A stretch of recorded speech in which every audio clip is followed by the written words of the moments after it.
tarde. Dia do Trabalho começa com caminhada e passeio ciclístico em São Luís. Força Sindical pede fortalecimento da democracia e mais conquistas para o trabalhador.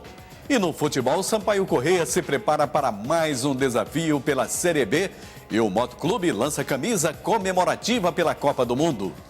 O Repórter Maranhão está começando agora.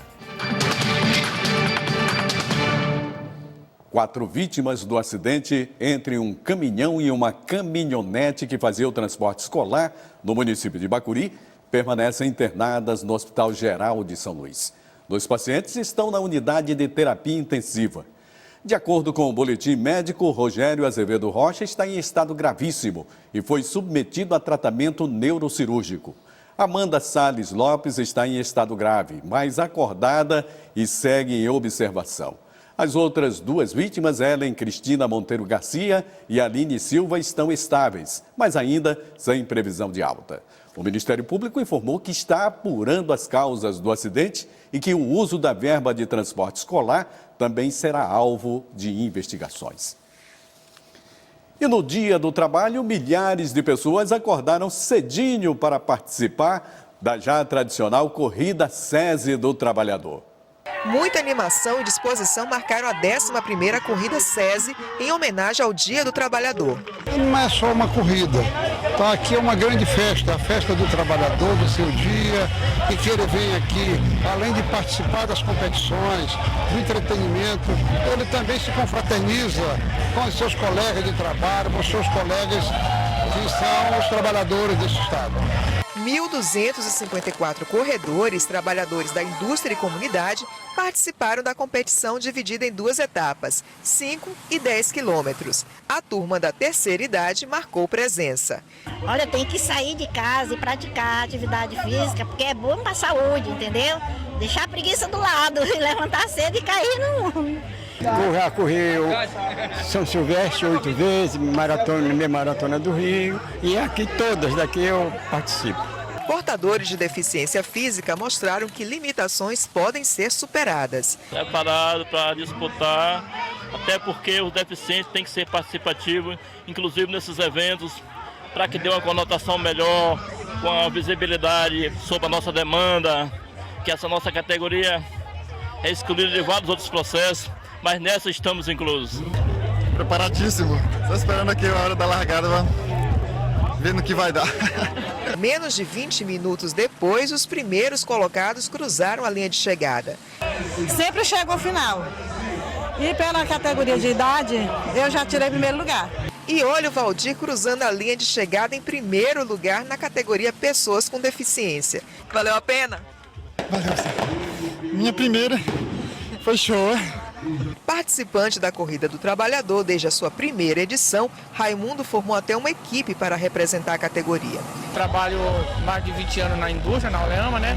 E eu estou estimulando uns alunos, umas pessoas lá a correr. E eles estão bem estimulados, eu estou servindo de espelho para eles, inclusive eles estão aqui. E teve um deles que correu bem, chegou entre os 3 primeiros. Eu estou também de parabéns por isso.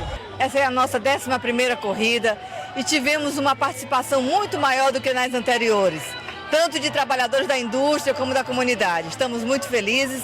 Agora, essa corrida é o início da grande festa do trabalhador que o SESI faz anualmente. Nós vamos ter vários torneios, dança. Vai ser um dia realmente de lazer e de qualidade de vida. Outras atividades desportistas marcaram o Dia do Trabalhador. Veja como foi a corrida ciclística com a repórter Charlene Lima. Eu estou aqui na Praça Dom Pedro II, onde acontece a segunda largada do passeio de 20 quilômetros que vai até a Avenida Litorânea. Segundo organizadores do evento, esse ano a expectativa é que mais de 600 pessoas participem do passeio ciclístico. O segundo passeio ciclístico do trabalhador, esse ano teve início na Praça do Rodão, na Coab, em um percurso de 20 quilômetros e seguiu para a Praça Dom Pedro II. O evento faz parte das comemorações do Dia do Trabalhador. Comemorar o Dia do Trabalhador não é só um momento de festa, é um momento também de lembrar de direitos, lembrar de garantias, sobretudo para os menos favorecidos, como é o caso da mulher, que ainda luta por igualdade no mercado de trabalho, como é o caso dos negros, que também lutam por igualdade no mercado de trabalho. Então, de modo geral, as atividades existem comemorativas, mas sem perder o viés de qual é o sentido do que é ser trabalhador. O senhor Luiz Carlos faz parte do grupo Litorânea Bike e afirma que pedala 3 vezes por semana e participa de trilha nos fins de semana. Os passeios servem também, pelo menos a gente espera, para que os órgãos governamentais olhem mais para esse lado do ciclista e nos dê um pouco mais de condições. No passeio, os ciclistas seguiram pela Avenida Vitorino Freire, passaram pela Lagoa da Jansen até a chegada na Avenida Litorânea, totalizando 40 quilômetros de percurso no passeio que é apenas recreativo, não se trata de competição. Descontrair do dia a dia, né? Passear com os amigos, fazer novas amizades, é importante, né? A bicicleta, ela é bom para o corpo, para a mente, para a saúde, né? Então é um esporte que hoje é minha vida praticamente, porque eu sonho com bicicleta. Confraternização, principalmente hoje que estamos reunindo todos os grupos, né, de São Luís. E oportunidade de continuar fazendo o exercício que traz prazer. Tanto que todo mundo levantou 5 da manhã num dia de feriado, né? Então é sinal de que gosta e que gera prazer, saúde.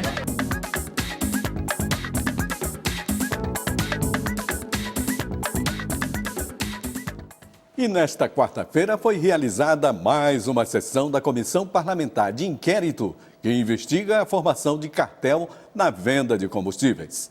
A Comissão Parlamentar de Inquérito, que investiga a formação de cartel nos preços praticados sobre a gasolina em São Luís, completou uma semana de trabalho.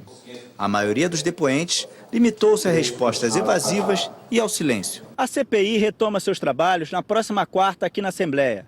Os deputados vão ouvir outros donos de postos de gasolina e um representante da Agência Nacional de Petróleo. O presidente da CPI, Otelino Neto, avaliou o depoimento dado hoje por Orlando Santos, atual presidente do Sindicato dos Revendedores de Combustíveis de São Luís. Prevaleceu mais o corporativismo do que propriamente, na nossa avaliação, colaborar de forma mais efetiva para que nós possamos, de fato, definir se houve formação de cartel ou não. Algumas perguntas, algumas respostas, aliás, não nos convenceram. E o principal, até agora, nenhum deles conseguiu explicar a grande coincidência dos preços subirem de repente todos para 2.999. E veja a seguir, sindicatos e federações celebram o 1º de maio com pedidos de reforma agrária e redução da jornada de trabalho. Você acompanha logo após o intervalo. Agora são 12h38. As celebrações pelo Dia do Trabalho começaram na tarde de ontem em São Luís. As ruas do centro da capital foram palco de uma marcha dos trabalhadores que reivindicam melhorias para a classe. Os sindicatos e federações de trabalhadores, em conjunto com o MST e demais centrais sindicais, uniram as bandeiras de luta focadas no tema fortalecer a democracia e ampliar novas conquistas. Ao antecipar as comemorações pelo 1º de maio, o MST relembra a situação dos trabalhadores do campo. A gente está em todo o Brasil, já fizemos mais de 60 ocupações de terra em todo o Brasil. E aqui no Maranhão a gente está em luta em várias cidades, em Açailândia, Imperatriz, e dizer que as condições que o trabalhador vive no campo, elas são análogas praticamente de escravidão. Desde a caminhada pela Rua Grande até o ato público na Praça Deodoro, as reivindicações da classe trabalhadora eram lembradas, como, por exemplo, a redução da jornada de trabalho para 48 horas, reforma agrária e política, educação e saúde pública de melhor qualidade e maior valorização da mulher na sociedade. Temos muito a conquistar ainda. O mercado de trabalho, quando algumas empresas, inclusive, quando tem a mulher e o homem ocupando o mesmo cargo, ainda há uma diferença salarial. Então isso aí ainda é uma bandeira de nós mulheres alcançarmos a igualdade salarial entre homens e mulheres para trabalho igual. Apesar do pequeno número de participações, a campanha para os realizadores não perdeu a importância. Para nós é de grande importância nesse momento, porque nós estamos unindo todas as centrais sindicais, porque a pauta dos trabalhadores as unifica. Mas é importante nesse momento que todos os trabalhadores estejam unidos para que a gente possa cumprir uma meta que é não tirar direito dos trabalhadores nesse momento. E as conquistas e necessidades dos trabalhadores brasileiros são o tema da entrevista de Roberto Fernandes. 1º de maio, todos sabem, é Dia do Trabalhador, e para refletir sobre os ganhos e as lutas que são sendo desenvolvidas pelos trabalhadores no Brasil, nós convidamos aqui o presidente da Força Sindical no Maranhão, Frazão Oliveira. Frazão, obrigado por ter vindo e aceito o nosso convite. Obrigado. Bom, para um país que viveu grandes períodos de ditadura militar e levando os trabalhadores a desempenharem muitas lutas contra o poder econômico nesse país, posso dizer que tem muitas conquistas na história do sindicalismo brasileiro. Com certeza. Os nossos telespectadores, hoje o Dia do Trabalho, 1º de maio, ele é um marco da história da luta do movimento sindical, tanto no Brasil como no mundo. Diria até, Roberto, que tudo que existe hoje na classe trabalhadora, todas as conquistas, advêm da luta do movimento sindical. Quando os trabalhadores passaram a se organizar em associação de classes, em entidade de classe. Então, a nossa luta organizada, ela tem uma data no Brasil, né, que é de 1930, quando Getúlio Vargas assume efetivamente o poder no Brasil. Ele também chama o movimento sindical, que em tese não era organizado, para se organizar e se regularizar. Nesse momento o Estado também cria um braço para fazer um controle. Mas a partir daí o movimento sindical passa a negociar as leis sociais com o governo federal. De lá para cá, a gente tem tido realmente muitos ganhos e tudo que existe hoje de conforto é fruto dessa luta toda histórica dos trabalhadores. Na greve do servidor público, existem categorias que estão proibidas pela própria Constituição. Mas tem uma realidade que está bem aí, que é nova, que é a questão dos militares. Vocês estão trazendo essa discussão nesse momento. Como é que fica essa, primeiro, uma Constituição que diz que não é permitido a greve, mas tem demonstrado um poder de força muito grande de organização dos militares? Veja bem, isso é um paradoxo, né? A Constituição de 88, ela separou o cidadão militar numa outra categoria.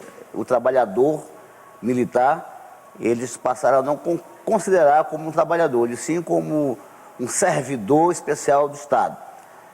E aquela Constituição também permitiu que se fizesse a greve no serviço público, em todas as categorias, obviamente excluindo aí o serviço militar. Os militares que passaram a continuar não tendo esse direito. Com o passar do tempo e com a escravização das polícias militares no país, as entidades associativas que eles criaram passaram também a discutir esses direitos trabalhistas. E observaram que aqui fora, os seus colegas do serviço público estavam tendo uma série de conquistas de direito que eles não tinham. Mas alguém vai e diz assim, mas nós somos proibidos pela Constituição. Obviamente que para isso há uma liderança. A Constituição se muda, é verdade. Sim. Mas aí não passaria pelo um papel do que seria uma própria polícia militar, ou seja, rediscutir essa questão? Pronto, esse momento é o atual, em que o Brasil está discutindo o papel da organização do serviço militar, não só do ponto de vista dos quartéis, mas também fora dos quartéis, fora aqui dos direitos. Está se incluindo os militares em direitos coletivos que até então eles não tinham direito. Se eles são essenciais, eles precisam ser tratados como tal. Mas eu queria, o tempo está acabando, mas eu queria que você também abordasse um outro aspecto que me parece importante, que é o projeto que está no Congresso Nacional, que trata da terceirização. É danoso esse projeto? Esse é um projeto que é criado pelo capital. Basta entender que o relator dele é Sandro Mabel, o autor desse projeto. E esse projeto, ele simplesmente generaliza o trabalhador como um prestador de serviço. você deixa de ter na classe trabalhadora as categorias de comerciários, de cinegrafista, de jornalista e passa a ter apenas o prestador de serviço. Nesse contexto, vamos ter uma precarização do serviço. A terceirização ela chegaria na atividade fim de uma televisão, que é produzir jornalismo. Nesse caso... O que importa é a produção e aí todo mundo passa a ser apenas um prestador de serviço. Independentemente da função que existe. Aí, mas há uma mobilização para tentar impedir? Nós abarramos esse projeto lá no Congresso Nacional, nas comissões que previamente eram para levar esse projeto ao plenário. Então ele hoje está assim, adormecido, mas não está morto. Bom, eu quero agradecer então, Frazão, pela gentileza de ter aceito aqui conversar conosco. E, bom, muita luta ainda pela frente no dia né, para o trabalhador. Hoje um dia de festa e conclamo todos os trabalhadores a comemorar bem o seu dia. Muito obrigado. Muito obrigado. Voltamos com Edmilson Filho. Obrigado, Roberto. E em pronunciamento em rede nacional de rádio e TV, a presidenta Dilma Rousseff anunciou que vai corrigir em 4,5% a tabela do imposto de renda e atualizar os valores pagos aos beneficiários do programa Brasil Sem Miséria, reajustando em 10% os valores do Bolsa Família, que beneficia cerca de 36 milhões de brasileiros. Mais detalhes sobre o discurso feito pela presidenta para marcar o Dia do Trabalho, você encontra no portal agenciabrasil.ebc.com.br. E quem ainda não realizou o recadastramento biométrico pode aproveitar o dia de folga para regularizar a situação. A Justiça Eleitoral está realizando plantão neste feriado. No ano passado, foram cancelados mais de 185 mil títulos eleitorais porque os eleitores deixaram de comparecer à revisão. Dos 185, 50 mil eleitores já procuraram os cartórios eleitorais, porém, falta ainda 135 mil eleitores se regularizarem. A data limite é 7 de maio. Então, o eleitor que não procurar os postos de atendimento até 7 de maio, ele não vai poder votar em 2014. Quem teve o título cancelado, essa é a última data para ele regularizar a sua inscrição eleitoral. E aqueles que não tiraram o título, tem também essa data como limite para fazer a inscrição eleitoral.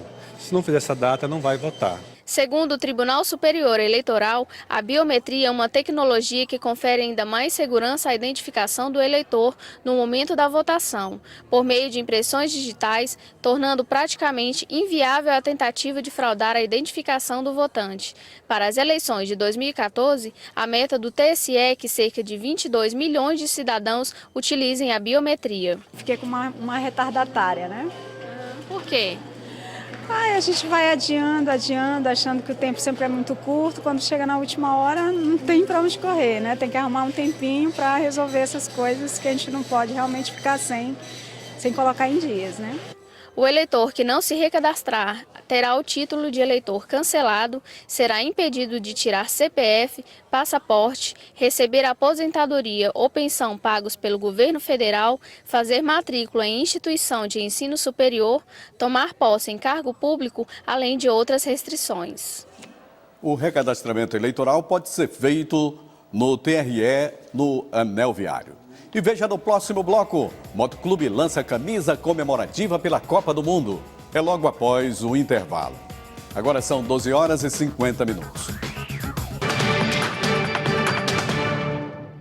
Após uma bela atuação em Juazeiro do Norte contra o Icasa, o Sampaio Correia treina forte para manter a boa fase no confronto com o Oeste de Itápolis, pela terceira rodada da Série B.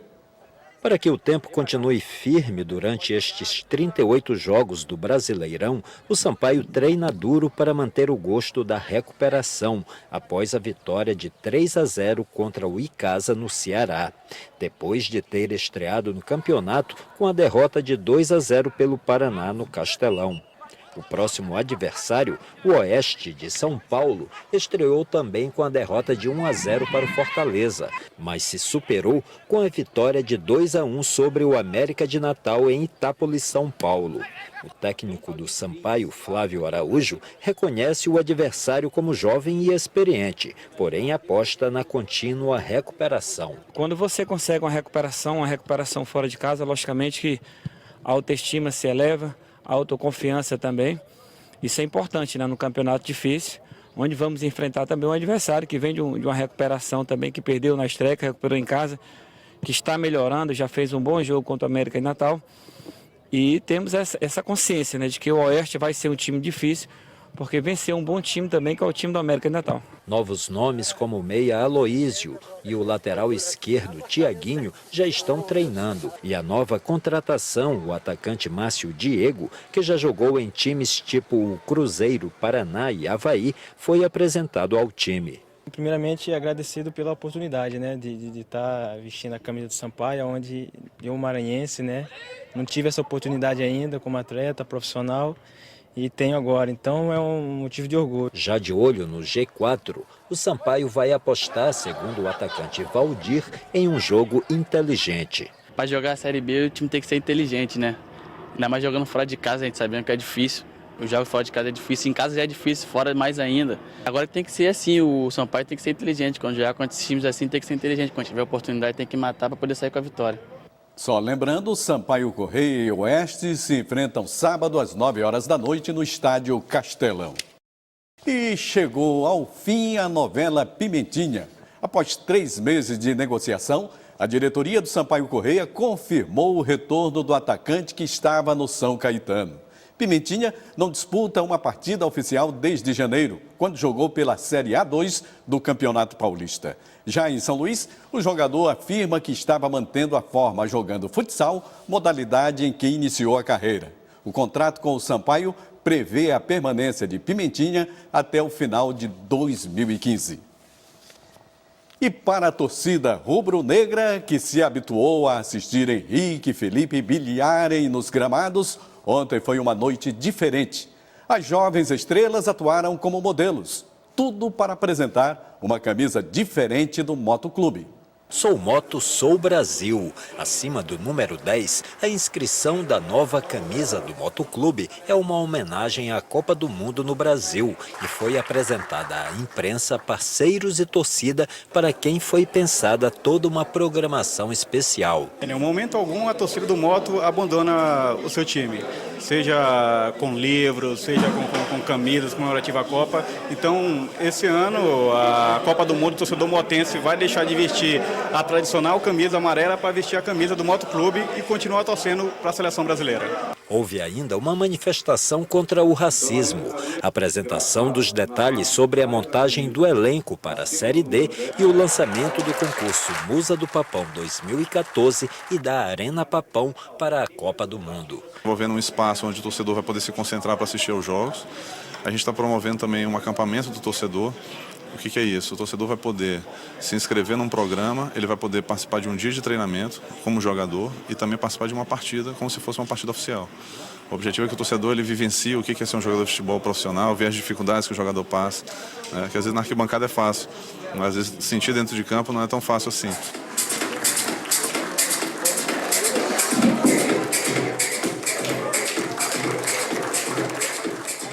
E o primeiro lote das camisas já está esgotado. As 300 unidades colocadas à venda foram vendidas ainda durante a solenidade. A previsão é que um novo lote seja disponibilizado nas lojas na próxima semana.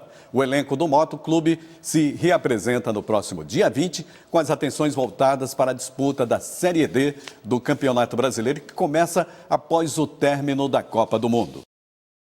O poeta e compositor Joãozinho Ribeiro, com mais de 30 anos na estrada, lança hoje no Teatro da Cidade o seu primeiro CD, Milhões de Uns. Luanda, o show terá participações especiais. Boa tarde. Várias participações especiais, Edmilson, boa tarde. Mas quem vai falar sobre elas é o próprio Joãozinho Ribeiro, que está aqui acompanhado do Luiz Júnior, diretor musical do show e do CD. Boa tarde, obrigada pela presença de vocês. Joãozinho, então conta pra gente, quem vai dividir o palco com você? Bem, como o próprio título está dizendo, né? Milhões de Uns significa o compartilhamento de várias parcerias, de interpretações. E a cada dia nós teremos um show novo, né? Teremos Beto Pereira, Rosa Reis, Mila Camões, Lena Machado, Josias Sobrinho, César Teixeira, Chico Saldanha e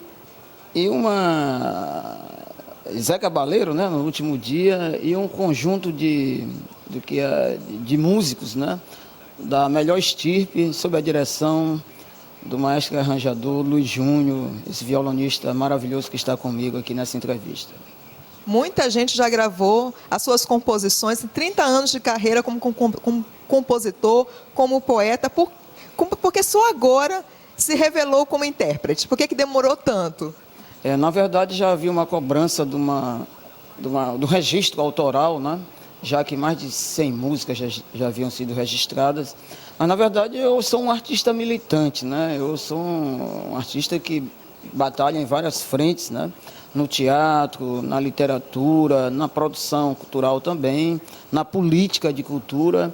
Então, esse perfil multifacetado talvez tenha atrasado um pouco essa dívida que eu estou saldando nesses 3 dias no lançamento do CD Milhões de Uns. Então vamos ouvir um pouquinho de um dos seus sucessos. Vamos ouvir aqui Tire as Mãos do Meu Pandeiro. Estou sabendo que a madame está querendo acabar com o samba, doutor, trocando a Madre Deus por Salvador, mas que horror. A minha turma anda sisuda, tão bicuda e não vai se acomodar, nem trocar o seu fofão por um abadá. Estou sabendo que a madame está querendo acabar com o samba, doutor, trocando a Madre Deus. Então, show hoje, amanhã e sábado acontece no Teatro da Cidade. Os ingressos estão à venda no próprio teatro, preço de R$40. Edmilson, volto com você.